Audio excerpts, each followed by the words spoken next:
Welcome, everyone, to another episode of Just Saying Football with Jack and Sean. I'm your host, Sean Gann, alongside my partner, Jack Nicholas. We're here to bring you news, notes, weekly updates, and game analysis of your favorite teams from around the league. If you don't have the chance, go check out our website, justsayingfootball.com. Follow us on Instagram at JustSayingNoGWJS for article and video updates. And never get us in your ear on Spotify at Just Saying Football.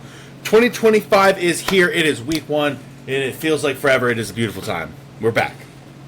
We are so back. New season of Just Saying Football. Get ready. We got every game, every week. We are going to be pumping out the picks like we have every year. So good to be back with you, Seanzy. I know he's got a primetime game. He's got to wait all the way till Monday to see his team play. But, man, we'll be talking it all. We're going to be going through chronologicals today. We'll see how the teams are looking. We'll break it up how we usually do next week. But, Seanzy, are you psyched or what? We got Thursday, we're going to start having football. I'm so psyched I had to go get a little Randy Moss Straight Cash Homie shirt to start the season. Always got to get new gear before the season kicks off. Yeah, absolutely. Fanatics, not a sponsor. Yeah. Not a sponsor, not yet. All right, let's jump right into this. Our first game of the week is a Thursday night football match this Thursday, September 4th. This feels great to say.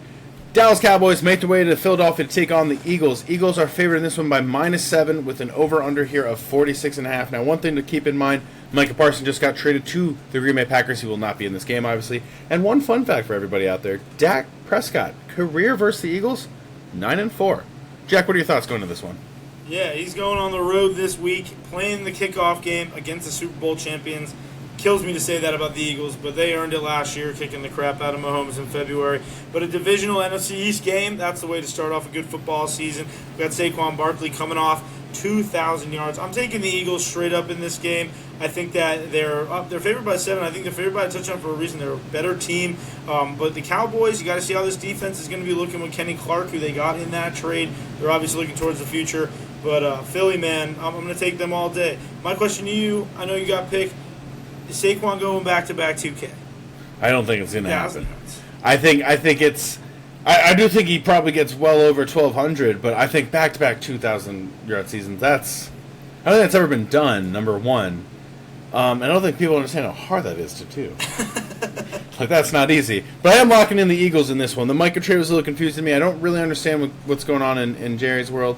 He did sign Deron Bland, we saw this week, for a 4-year, $80 million deal. Signed Jake Ferguson earlier for like a 4-year, $52 million deal. Signed Osa, I'm not going to pronounce his last name, to another 4-year contract as well at like $80 million. Don't know why he didn't want to sign Micah Parsons. Seems like also Micah didn't really want to be in town there. But everything going on in Dallas, don't love it. Got to lock in the Eagles in this one. I also think, you're at home. They're coming off this Super Bowl win. You're telling me that any Dallas Cowboy or Dallas fan is going to have a great time. There's no way. The fans, the entire city. And the Eagles, outside we're talking about Saquon, they still got Jalen Hurts. They still got, their deadly receivers, top 5 tight end, best O-line, best D-line in the league. It's going to be a dangerous fan if you hate the Eagles as much as I do. But they somehow are able to draft that team. They're able to draft Jahad Campbell. This is just some bullshit that Howie Roseman's on. All right, moving this right along. Friday game going to happen in Sao Paulo, Brazil, with the Kansas City Chiefs taking on the Los Angeles Chargers. Chiefs are favored in this by -2.5 with an over-under here of 44.5. Now, this is a 5 p.m. Eastern game. Something to keep in mind. One thing that we also have to tell everybody, if you don't already know, Rashawn Slater is out for the season with a knee injury. And really one of the only non-quarterback injuries that you feel like might truly take a team out of playoff contention. What are your thoughts? Yeah, Justin Herbert is not going to have his guy now. Backing him up. It's tough when you look at Kansas City and you just look at them in these kickoff games. I feel like they always just dominate week one, except for when the Lions got them a couple of years ago. However, I'm taking KC in this game. I never like a 2.5 spread. Makes me want to go with the Chargers as underdogs and pick them. But I think that the pass rush for KC is definitely a bonus. Like you said, LA, they're going to have to figure out their new running back, Amarian Hampton. I love their offense. I think this is going to be a high-scoring game, 44.5, the indicator of that. But I'm going to take the Chiefs on this one. And Kelsey's getting that touchdown after that engagement, man. Yeah, you know what's going to happen. I'm also going to take the Chiefs in this one. I don't want to say that. Rashee Rice also took a 6-game suspension to start the season. Someone for every fantasy owner out there. I do like Ladd McConkey in this one still, though. I think he's going to see a ton of targets this season. But then they're just thin at the wide receiver room. They had to bring back in Keenal and Mike Williams retired. I think this is – you felt like the Chargers were building towards something. The injury just really set them back. So I got to lock in KC. Hate to say that. All right, moving this right along. We have Sunday games. Love it. Just love seeing all of this. Tampa Bay Buccaneers making their way to Atlanta to take on the Falcons. Tampa is favored this one by -1.5 with the over-under here of 48.5. Michael Penix is the full-time starter for Atlanta. He gets to run the show now, my man. Can he beat the Tampa Bay Buccaneers, though? I don't know, man. They've been these NFC South matchups have us questioning who can actually come out on top. I think that this is a big day for Emeka Egbuka, rookie first-round pick. Love him. Just want to mention him out the gate. Huge fan of his this year. I think he's in the perfect situation as a wide receiver, too. I think that him, Mike Evans, Cade Otton, and Bucky Irving are just going to give Baker Mayfield the tools in this one. I could list all the skill players, too, with Atlanta. I mean, Robinson is, going to be a top 5 fantasy running back, however you look at it this year. They're playing at home. Tampa's favored by 1.5, so I'm going to take them. I feel like there's something to know there. Yeah, to me with Tampa, I feel like it's really their division to lose. I said this last year. I think that they're the favorites. I can't imagine them losing this one unless they just drop the ball. They have the Chris Godwin injury. They get Emeka Egbuka. You and I are big on him. The route running, the ability to sort of do everything. It's been quite incredible. What I worry about with Atlanta is this year they went with Jalen Walker. They went with James Pierce Jr. That was great because they didn't have the edge rushers that they needed. Similar to what the Eagles did last year when they got Quinyon Mitchell and Cooper DeJean. All of a sudden you're expecting these rookies to fill out the hole. It's big shoes to fill. It's happened in recent years. Jamar Chase comes on the scene, dominates. JJ comes on the scene, dominates. Quinyon Mitchell comes on the scene, dominates. So we've seen it from players. Micah Parsons, they come on the scene, and then they're able to dominate from right off the bat. But you're asking these two young players to just change your defense around completely. And you have a guy in Tristan Wirfs, who's the left tackle of the Tampa Bay Buccaneers, who to me is like the best left tackle that there is. So I think it's tough ass. I got to lock in Tampa Bay. I really think it's like another 40 touchdown season from the gunslinger and Baker Mayfield. I think it's going to be like all over the place. I really do enjoy this game. For some reason, -1.5 though. A little worried. Like, what does Vegas know? We always get a little worried about that. That just means nobody knows. It's going to be a close one. These always are. I think it's a low-scoring game, even though I'm expecting a lot from these offenses this season. But, man, I'm just going to throw it out there. I'm sure you agree. Mike Evans, 1,000 yards again. Locking that one in without question. Consistency, and he is the king of it. All right, moving this right along, we have an AFC North showdown when the Cincinnati Bengals make their way to Cleveland to take on the Browns. Cincinnati's favored in this one, -5.5, over-under here at 44.5. I'm going to absolutely lock in. The Bengals, just going to say that now. I just think that offense is that offense is built to score 40 points a game. The defense is also built to score or to let up 40 points a game. So but I do think that the offense can overcome against the Browns. I do also want to say, though, I like Jerry Jeudy if Joe Flacco's at the helm for fantasy. I think he's somebody that has, like, wide receiver 2 kind of lock, but maybe, like, a weird a little in fantasy, fringe wide receiver 1, depending, because Joe Flacco's going to feed him. He's definitely not a flex. Yeah, I think he's high-end premier wide receiver 2 potential out there, so I will say, like, if you there's question marks around the Browns and what they're doing with the quarterback room, but I think you can take Jerry Jeudy if Joe Flacco's at the helm. But I'm locking in the Bengals. That's 40-plus points a game. And the over-under is 44. I'm expecting them to get a lot more, for that. But Cincinnati 5.5, probably the easiest pick all week. Just Cleveland is an absolute mess right now. Even the late defense, it's just not going to be there. I think Joe Burrow is looking to make an MVP statement this year. Jamar Chase, triple crown in receiving last year. I think that this is going to be just a special season for the Bengals, and now they have Trey Hendrickson back. I trust that more than I do the Browns. I'm going to take them easy one in a divisional matchup on the road. Yep. Moving this right along, from the easiest matchup to pick, I think, to hardest matchup to pick, we have the Miami Dolphins making their way to Indianapolis to take on the Colts. Indianapolis is favored in this one by -1. Now, I think with an over-under here, very sorry, did not get to say that. I don't have it written down, so I'll figure that out. But I do want to say -1 right now. That means that even Vegas says no. That's just home field advantage. There's nothing more to that, and there is nothing less to that. So even Vegas is like, what do we do? Now, honestly, I'm gonna be completely real. I don't know what you do in that game because Tyreek Hill seems to be all over the place. The over-under on this one's 47.5. All right, that's all. That's where it's at. Dude, I don't like to pick anybody in this matchup. You got Devon Achane who's injured, JT who should take the lead, but I think what both you and I hate is that it's Daniel Jones at quarterback. I mean, I saw that obviously, and I'm thinking, wow, Daniel Jones is, back somehow from the dead of his career here, and thanks to Anthony Richardson. And I think that it's just, this is the game you stay away from. Every week we say, there's a game that you just should not be doing anything where you're looking at a game and you're like, wow, I don't really have any idea. I don't think this is the game to be testing. This is a game to be seeing what these teams are. I do want to take Indy with my gut. I think that it's tough to stop Jonathan Taylor, but I don't know what Miami's going to look like this year. I want them to be good, but I'll take Indy in like an upset this week. I'll go. Obviously, I'm going to go Miami. I just think there's potential at offense with Jalen Waddle, Devontae Chin if he's fully healthy, and Tyreek Hill to just be super explosive, similar to the Bengals. Like that's the team that can score 40 points on you when they're healthy. The losing Teron Armstead during the offseason was a tough one. Like you have to wonder, like, is this team healthy? Is this team going to be okay for the long haul of the season? But it's week 1. I'll lock that in. All right, moving this along. With the Las Vegas Raiders making their way to New England to take on the Patriots. Patriots are favored this by -2 with an over-under here, 43.5. A lot of stuff happened for Vegas. You got Pete Carroll, you got Tom Brady, you got Ashton Jendi, you got Geno Smith. They were making moves after they saw the Chargers and the and the Broncos and the Chiefs all make the playoffs last year.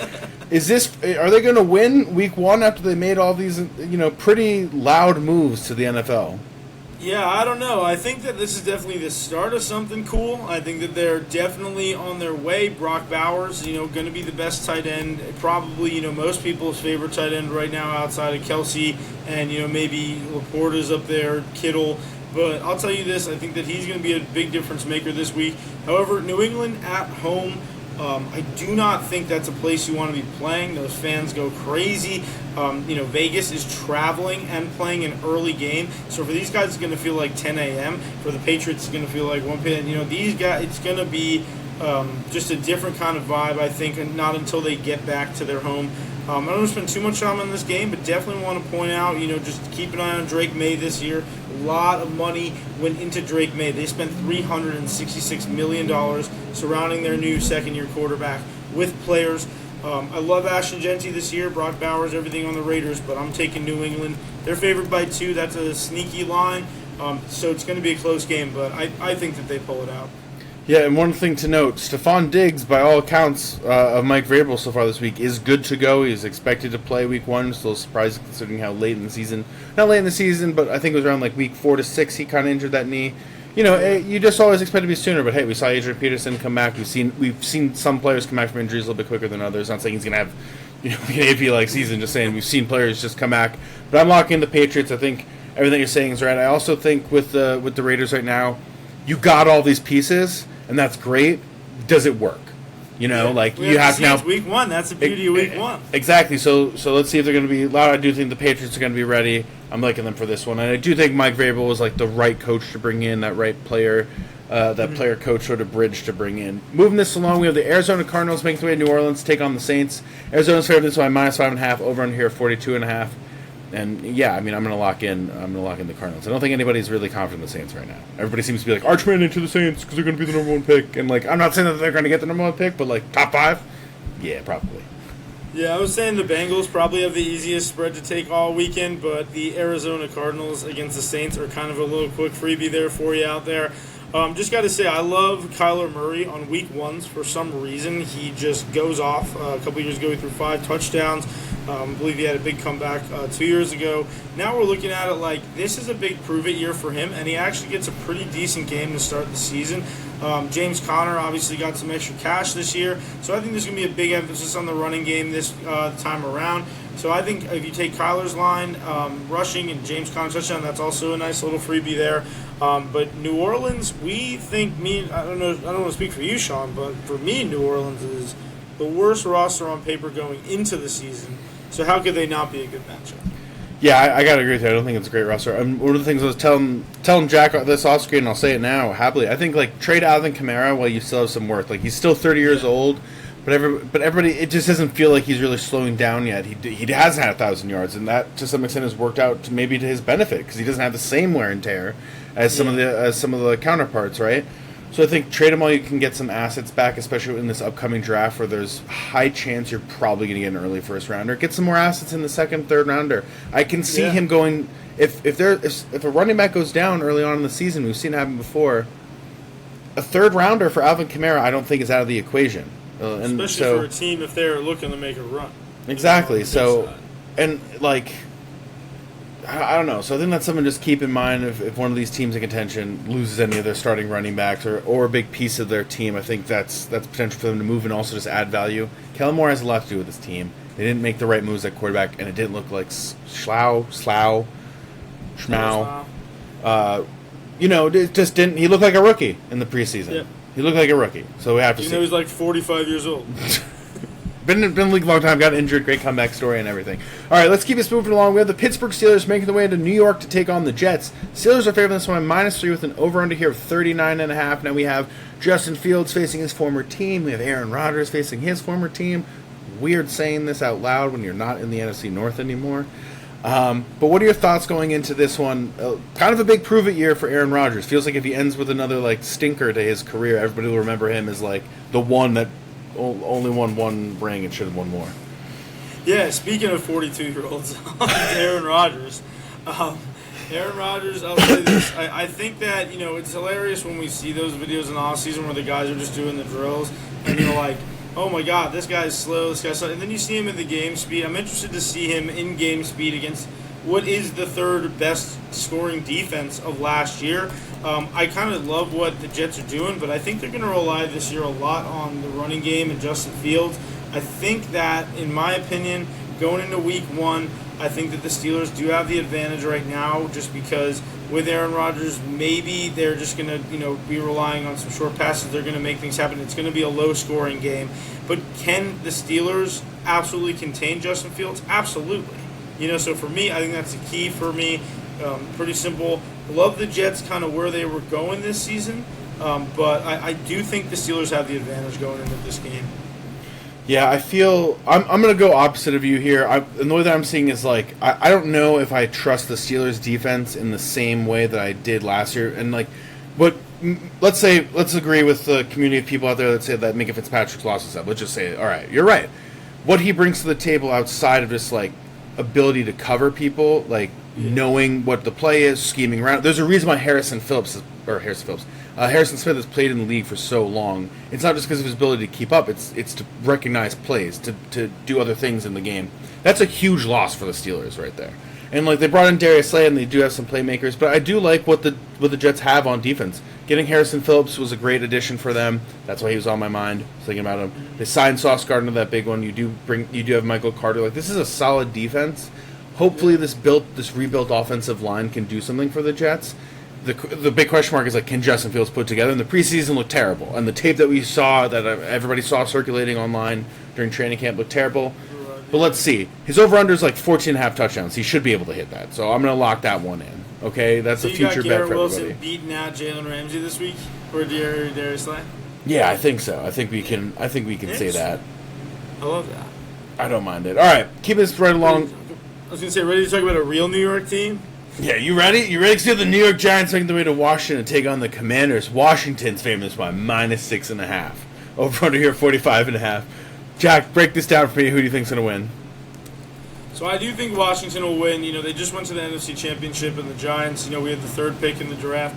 But obviously, we can't go through this game without talking about the Giants' first two-round picks, Jackson Dart and Abdul Carter. And I don't think that Jackson Dart is going to be starting until about week 5. Just want to say that. Jaden Daniels, this guy last year, we were talking week 16 about him maybe being the MVP.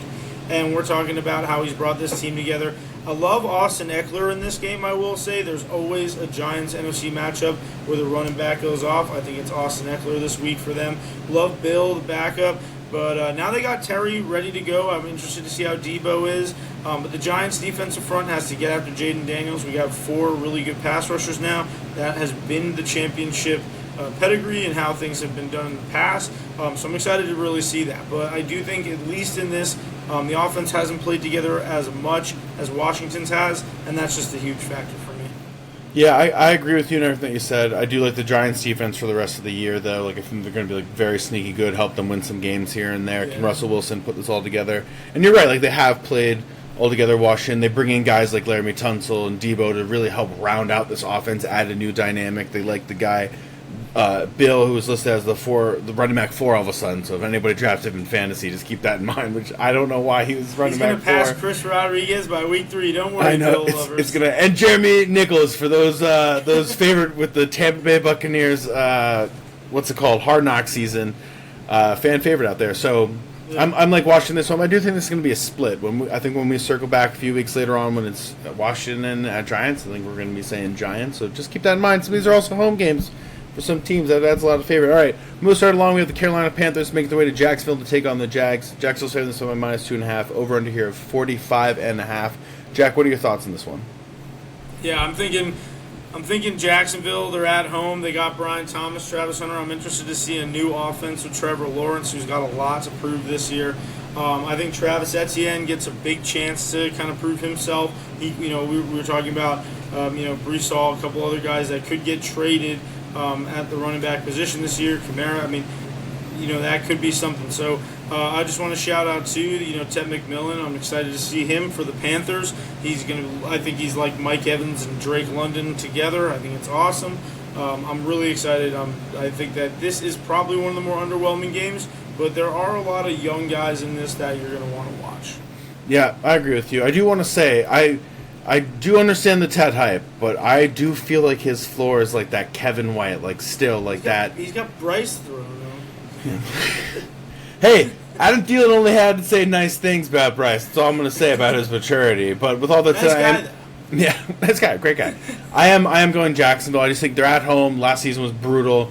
You have a lot of excitement with this team. What they're doing with Travis Hunter. Something to keep in mind. Travis Hunter listed as wide receiver 2 and cornerback 4. I think it was Michael Robinson on ESPN. He said something that I actually thought was great.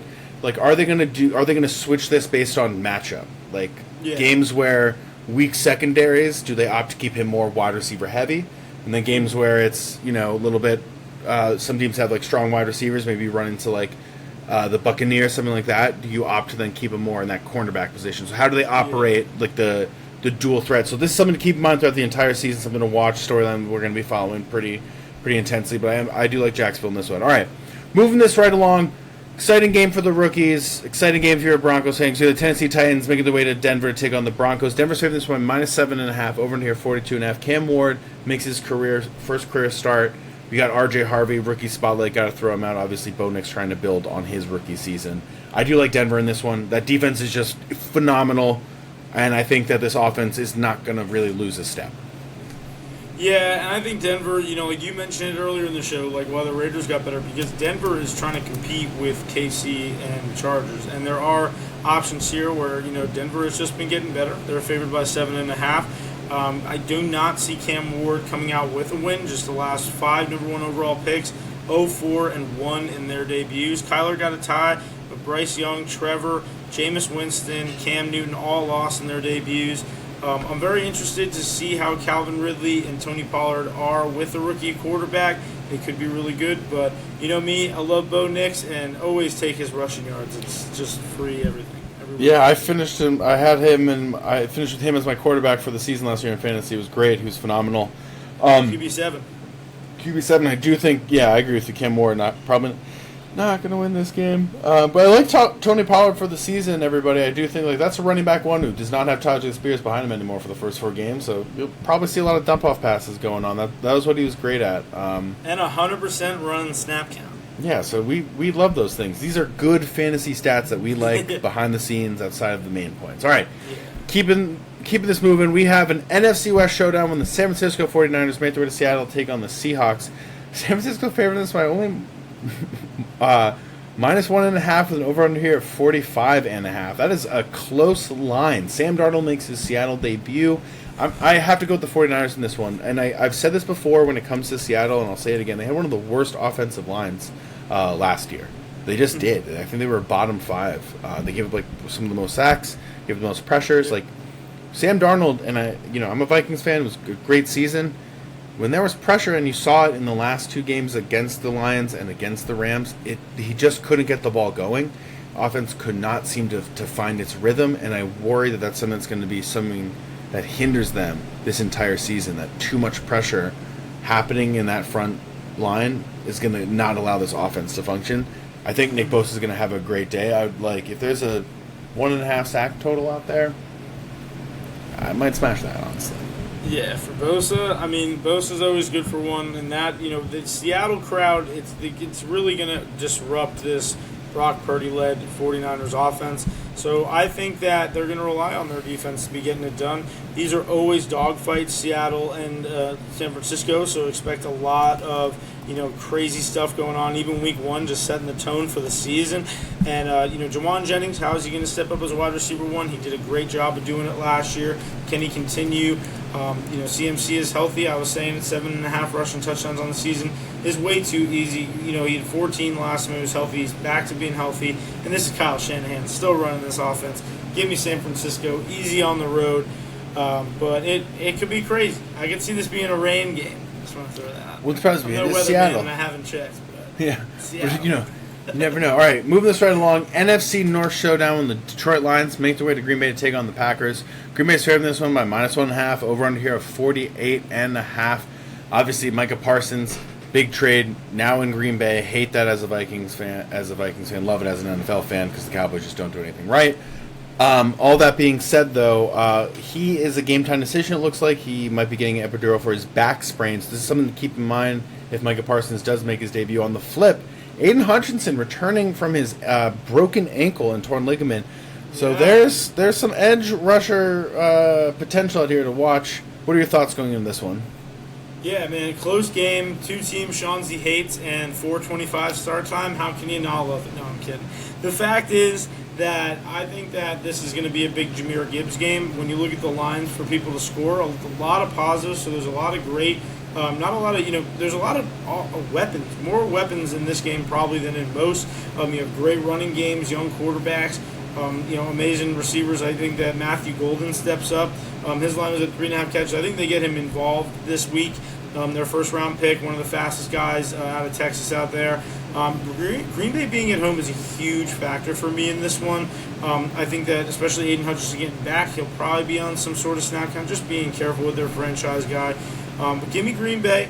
Love Detroit this year overall, though. Give me Sam Laporta and Jamison Williams this year to do well. I love them. Obviously, Amon-Ra, Gibbs, and Montgomery are going to score more touchdowns than they needed, but I'm taking the Packers. Youngest team in the league. They just made a championship-level trade move. They're not trying to start 0-1. I'll go, obviously, I got to go with the Lions here. I just think that team lost a lot, and they have something to prove week 1, and they have it against the right opponent. I think this is going to be one of the better games of the weekend. I think it's going to be tough to decide. I can easily see the Packers winning this. I like what you're saying, though. I think it's the Jahmyr Gibbs show. I think it's going to be the Sam Laporta show, especially in this week 1. Everybody knows what Amon-Ra can do. But at the moment, we have to see what this Lions team is going to look like, obviously offensively and defensively, because they lost both of their coordinators. But I do think there's a lot of prove it right there, and that's that Dan Campbell, like, you knock us down, we're going to get back up and bite off your kneecaps. Like, that's what I want to see. That's what I think is going to happen. That's why I like the Lions in this one. Moving this right along, we have the Houston Texans making their way to L.A. to take on the Rams. Rams favored in this one by -2.5. Over under here of 45.5. Excited to see Devontae in an L.A. Rams uniform, I got to admit. Yeah, dude. Paired up with Puka Nacua, that is a dangerous thing. That is a Madden type of trade where you can't believe those guys are together.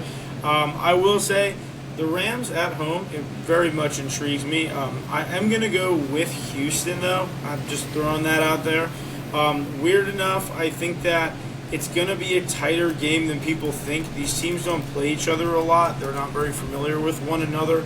I think that it will probably take a toll on Matthew Stafford playing out there with Will Anderson and Danielle Hunter. I think that will be a big factor there. If Houston can get Nick Chubb going as their running back 1, I can see them pacing this game out and winning it on a close one. But I got to tell you, we've been talking about it all offseason, Sean. The Rams, they are not a team that we're going to be trying to pick against a lot this year. Yeah, no, we both are huge on the Rams. We both really enjoy them. I have taken this one, and for me, it really just comes down to, I think that the Texans have one of the best defenses in the league, without question. But I think that their offensive line is just going to be a huge hindrance. And similar to Seattle, I think that the Texans will end up winning their division because it's the AFC South, and they have the Titans, and they have the Colts with Daniel Jones, and they have the Jaguars who, feel like they can win, but also feel like they could easily lose after what we saw last season. So to me, I think it's like I trust what the Rams can do. I trust what this defense can do, and I trust what this offense can do with Sean McVay way more right now than I trust what's going on with Houston, what they're doing with their offensive line. I just think that you trade away Laramie Tunsil, and that's a big loss. Jared Verse is going to have a field day. The former defensive rookie of the year, that's. I did obviously think about Jared Verse and his absolute wreckage of game style, but I will say I will oppose you on this. I think C.J. Stroud shocks people this week, and I think Jaden Higgins, their second-round pick out of Iowa, I think he is a very big gem going into this year. Could definitely surprise a bunch of people. Yeah, it would not surprise me at all if he was one of those guys that's able to do it. All right, moving this right along. We have what could be an AFC championship showdown, and one that I was hoping for last year, but it happened and ended up, being in the divisional. We have the Baltimore Ravens making their way to Buffalo to take on the Bills. Buffalo's hitting this one -1.5, over under here of 50.5. They are expecting a lot of offense. They'd be right. You have to imagine Mark Andrews is like, I am having an 8-touchdown game after my failed drop to take us to the AFC championship game last year. Yeah, those you do not forget. And he's definitely been in the local parks just running the same route over and over again. However, this just reminds me of how the big bet was destroyed in the divisional and how everything would have been great. Ohio State won. Whatever. I do think that this is probably one of the last peak seasons of King Henry, and we got Lamar in his prime. They got Jair Alexander. They got DeAndre Hopkins. They have Zay Flowers kind of getting to his peak. Mark Andrews is on a revenge tour. The defense looks great. I want to take Baltimore in this, but I want to know who you want to take because it's going to be tough for me to bet against the MVP, but, there's MVPs on both sides of the ball here. Yeah, I do really want to go Baltimore. I just like the defense. But I think just for the sake of it, I will go Buffalo. I just think it's at home. Coming off the MVP season, they just beat this team. Jair Alexander's been injured since August 7th. Hasn't been practicing that much. So they made Kyle Hamilton the highest paid safety of all time. They got Malachi Starks in the draft. I was huge on. I thought the Vikings were going to draft him. They opted big for Chauncey guy. Yeah, because dude was a 5-star recruit, top of his class, and just really smart. Again, there's more than just being crazy athletic sometimes to positions. It's your understanding of it. Yeah. And so I really like what they're doing right now, and I do think everything that you're saying about Baltimore, Derrick Henry is probably that last season, that of 1,500 plus yards. I do like DeAndre Hopkins as one last hurrah, probably looking at that Adam Thielen type 80, 910, 910 yards and 8. Because people forget Lamar threw 43 touchdowns and 4 interceptions, but I just think it's Josh Allen, it's at home, he just got married. This whole team has kind of got a little bit of juice when they brought in Joey Bosa. So I like him for this season. I think it's going to be them. And also, very low-key, they signed Shaq Thompson, really under-the-radar linebacker signing. Dude hasn't made a Pro Bowl or an All-Pro, but, ball. We love Shaq. You know Shaq Thompson. If you know ball, you know Shaq Thompson, all right? And so I like it for this. I like him for this game. I like that, yeah. I will go with the Ravens just to oppose you. We've been on a little opposition wave right now, and I do like them on the road here. But that is the tough factor for me. I'm playing in Buffalo. No matter what season it is, going to be tough. This is their last time in their home stadium. I think Baltimore, they got screwed last year on their Week 1 thing. I think they're going into this year trying to dominate. So I'm going to go with the Ravens. I'm going to go with Lamar. And whoever wins this is probably our game of the week if we were doing game of the week. Yeah, most definitely. I think this is probably the one. Everybody wants to winner of this. You feel like that's, potential Super Bowl chance right yeah. there. Like, yeah, you got to be, you're riding that season pretty high, and you have to imagine Baltimore's like, yeah, when are we going to get a home game to start our season? Like, come on. No, they need. If anyone needs a home advantage, it's Baltimore. It is Baltimore. They deserve it. All right, let's move this in. It is our Monday Night Football game, and it's the game that Sean has been waiting for all week because he finally gets to watch his Minnesota Vikings make their way to Chicago to take on the Bears.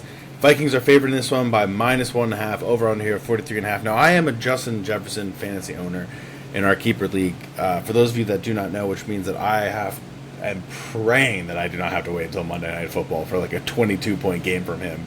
So that is also one of the things that I'll be very stressed about all weekend long, especially after Sunday. Yeah, everybody's going to be waiting for all these guys. We got a lot of fantasy juice in this, probably a lot of points, no matter what side of the ball it's going to be on. I'm taking the Bears, though. I think Ben Johnson out here, he's going to have something to prove. Caleb Williams, he started to look a little bit better at the end of the offseason. I'm very interested to see what DeAndre Swift looks like since he kind of struggled last year. But Ben Johnson has made, Jahmyr Gibbs and David Montgomery look phenomenal last couple of years. I genuinely think that this is going to be just a great Monday Night Football game, but I do not trust the Vikings in prime time, which has been such a theme that it sounds like Sean is just mad at his team, but he's just spitting out complete statistics. Like, he's just like, hey, they don't bet on them in prime time. Primetime Vikings. I mean, we just when lights are big, any Minnesota sport has a tendency to fail. Minnesota Lynx against the New York Liberty. Although I was at the game where they actually beat the Liberty in overtime, which was weird enough. Did they win that championship? They did, and then you have the Twins can't seem to get over the Yankees in the playoffs. You have the Wolves; they can't get out of the Western Conference Finals. There's a history here for Minnesota sports. Vikings can't get out of NFC Championship games recently or win Super Bowls. Yeah. So I hate to say this, but I am also going Bears. I think Ben Johnson's beaten Brian Flores' team 4 times, offensively versus defensively, and there's a lot of question marks. I told Jack this off camera, and I'll say it again. I'm not going to judge J.J. McCarthy off of this one game, unless, of course, he throws like a really bad 5-interception type game. Then I'll probably be judging the following week. But you're asking a lot of a player who was injured for an entire season, right? Doesn't get necessarily the same sort of reps and looks that you might have if you're a rookie that's healthy. Now it's your first game ever as a professional, and it's a Monday Night Football, and it's on the road, and it's against the Bears. And yes, this is what every kid dreams of how your first game is going to go, and you're going to get the big win. But it's a big ask, and that's not easy. So I think this is a huge task right now that the Vikings are doing. You're all in on J.J. McCarthy.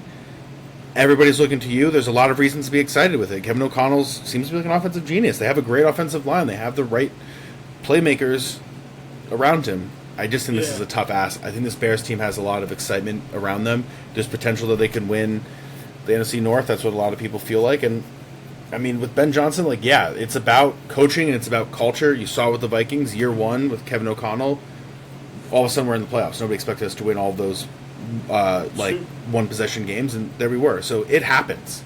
Do not be surprised if the Bears happen. Caleb Williams is a solid athlete. Ben Johnson says we're going to build around your skill set, not you conform to my system. I'm going to build a system for you.